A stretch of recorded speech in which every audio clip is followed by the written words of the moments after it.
Ndabasuje kandi bayikaze bakunze ibiganiro bya Fortune TV. Amahoro y'Imana abane namwe kandi mukore subscribe kuri mwebwe mutari mwayikora, like, share ndetse na comment ntacyo bitwaye, kugira ngo tujye tuganira twungurana ibitekerezo ku makuru y'imyidagaduro agiye atandukanye.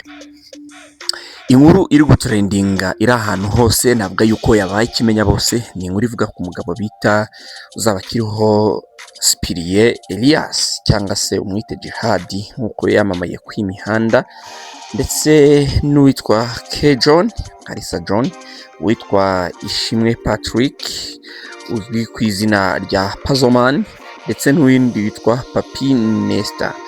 Abangaba n'abandi batandukanye bose bakurikiranyweho icyaha cyo kuba barashakaje amashusho y'uwitwa Uworizagwira Florian cyangwa se umwite Yamano, ubwo yari yishyiraga amashusho hanze y'ubwambure bwe we na madamu we bari gukora amabanga y'abakuze.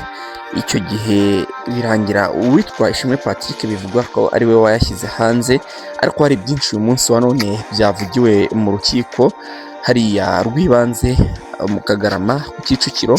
Hari ibyavuzwe bigiye bitandukanye byagiye bigarukwaho.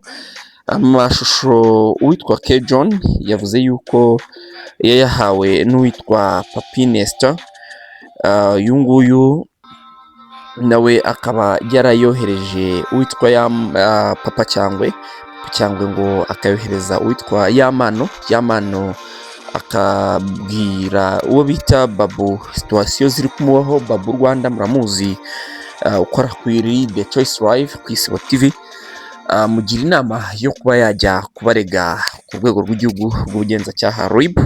Uyu bita Yamano ntabwo yatindijemo, ahubwo nawe yahise yirukanyira ku Kimihurura kuri RIB kugira ngo atange ikirego cy'abari bari kumuharasinga mu buryo bumeze gutyo, maze nabo batangira gukurikiranwa. Ku ikubitiro abaciwe muri yombi harimo witwa Ishimwe Patrick, hakurikizwaho witwa John, hakurikizwaho n'abandi barimo witwa Djihad na Papi Nesto, bose bakaba bakurikiranwe. Ariko hari andi makuru avuga yuko n'uwitwa Okim yaba yatawe muri yombi. Okim benshi mukurikirana ibiganiro bya Djihad akora kuri The Dynamic Show.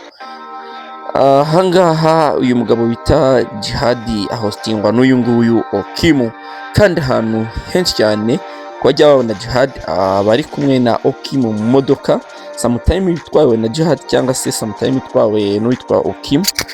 Uyu kuko bakorana, kandi mu kuba yaratangazaga ibingibi Djihad yarabifashwagamo na Okim, ko Okim ni umwe mu bamuhostingaga kandi yabaga ari gukora icyo bita gushyashyariza. Ibyo nabyo rero nkeka yuko nawe bitapfa kuba yabicika uko yiboneye. Ciao ciao.